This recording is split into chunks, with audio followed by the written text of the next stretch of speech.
नमस्कार, स्वागत है आप सभी का सांकेतिक भाषा के इस खास बुलेटिन को लेकर हाजिर हूं मैं कृतिका और मेरे साथ है मेरी सहयोगी दीपाली, जो खबरों को सांकेतिक भाषा के जरिए आप सभी तक पहुंचाएंगी। तो चलिए शुरुआत करते हैं इस खास बुलेटिन की और सबसे पहले नजर डालते हैं सुर्खियों पर। इसरो के खाते में आज जुड़ेगी एक और उपलब्धि। सुबह 8:54 पर श्रीहरिकोटा से LVM-3M6 मिशन के जरिए ब्लूबर्ड ब्लॉक 2 कम्युनिकेशन सैटेलाइट का होगा प्रक्षेपण।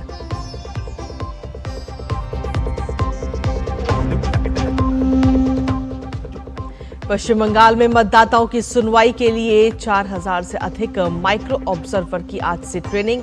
5 जनवरी को चुनाव आयोग और मुख्य निर्वाचन अधिकारी के बीच होगी अहम बैठक।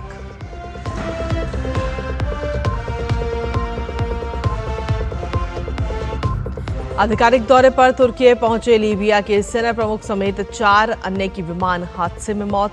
दोनों देश करेंगे दुर्घटना के कारणों की जांच। लीबिया के प्रधानमंत्री ने हादसे को बताया दुखद और दर्दनाक।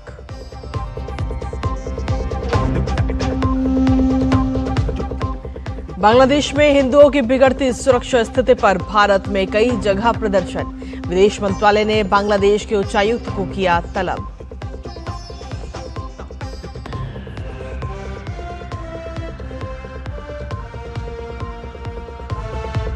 और भारतीय महिला क्रिकेट टीम ने 5 मैचों की T20 सीरीज के दूसरे मैच में श्रीलंका को 7 विकेट से हराया। श्रृंखला में बनाई 2-0 की बढ़त।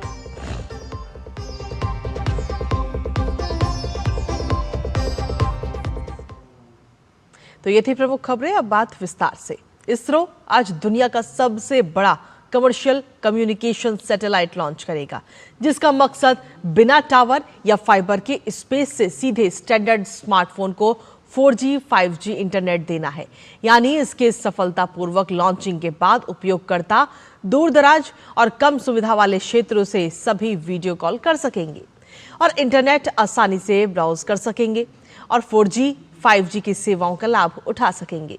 इस सैटेलाइट का नाम ब्लूबर्ड ब्लॉक 2 है। ये अगली पीढ़ी का सैटेलाइट है जो दुनिया भर के स्मार्टफोन को सीधे हाई स्पीड सेलुलर ब्रॉडबैंड देगा। बेंगलुरु स्थित अंतरिक्ष एजेंसी ने बताया कि 6100 किलो वजनी ये संचार उपग्रह LVM-3 के प्रक्षेपण इतिहास में पृथ्वी की निम्न कक्षा में स्थापित किया जाने वाला अब तक सबसे भारी पेलॉट होगा। श्रीहरिकोटा से आज सुबह 8:54 पर इसकी लॉन्चिंग का समय निर्धारित है। ये उड़ान LVM-3 का छठा परिचालन मिशन है।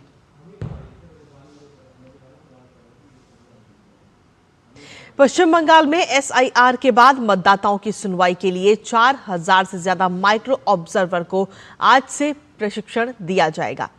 पहले चरण में कुल 31,18,424 लोगों की सुनवाई की जाएगी।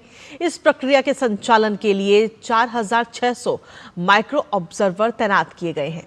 प्रत्येक सुनवाई केंद्र पर 11 टेबल होंगी, जहां प्रतिदिन 1650 लोगों की सुनवाई की जाएगी। साथ ही बता दें कि सुनवाई पंचायत कार्यालयों या नगर पालिकाओं में नहीं होगी, बल्कि इसकी बजाय नगर पालिका और पंचायत क्षेत्रों में स्थित अन्य सरकारी भवनों में होगी। वहीं जिन मतदाताओं के मिडिल नेम में गड़बड़ी के कारण ड्राफ्ट लिस्ट से हटा दिए गए थे, उनके नाम सुधारने का प्रस्ताव CEO ऑफिस की तरफ से आयोग को भेज दिया गया है।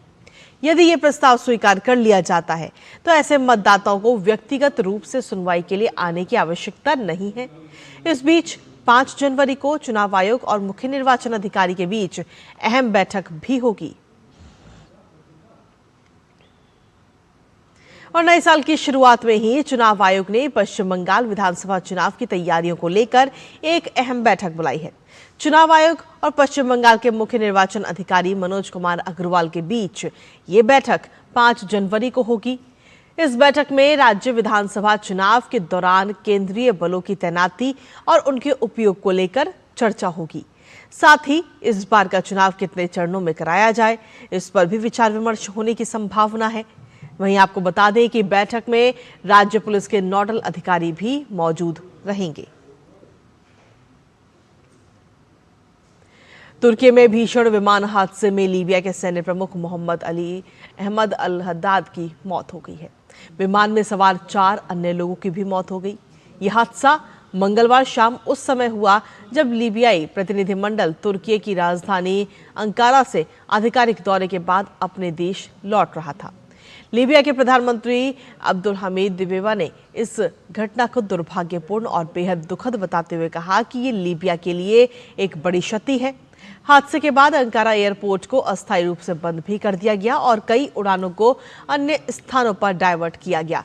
फिलहाल हादसे के कारणों की जांच जारी है।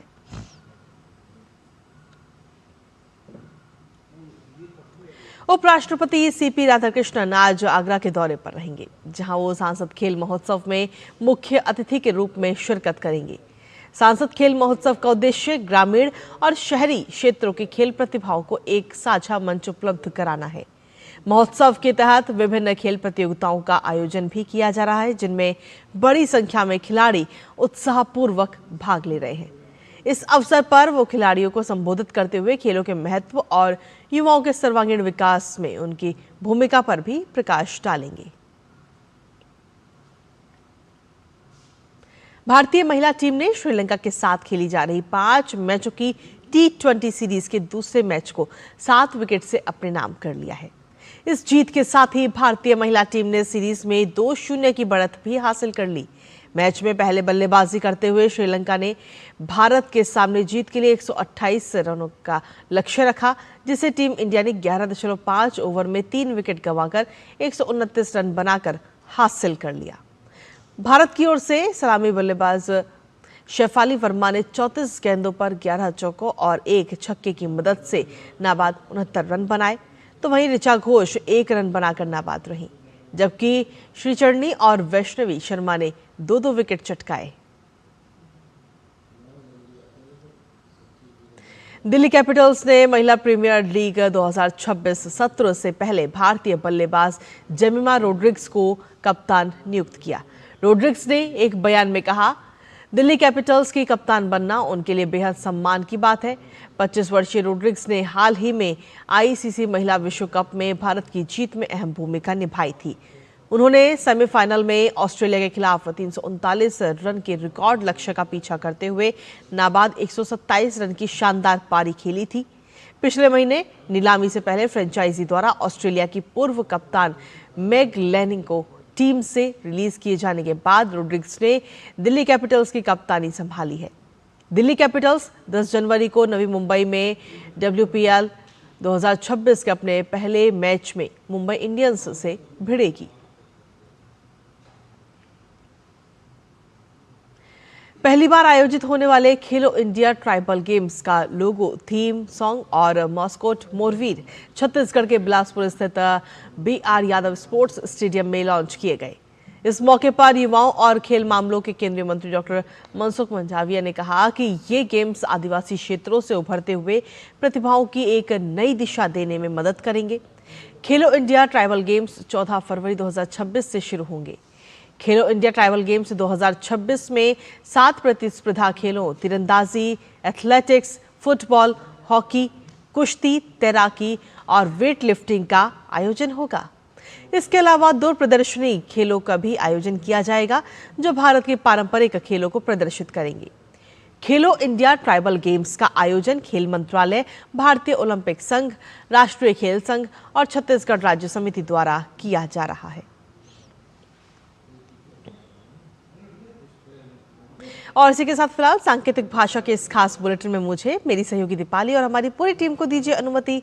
नमस्कार।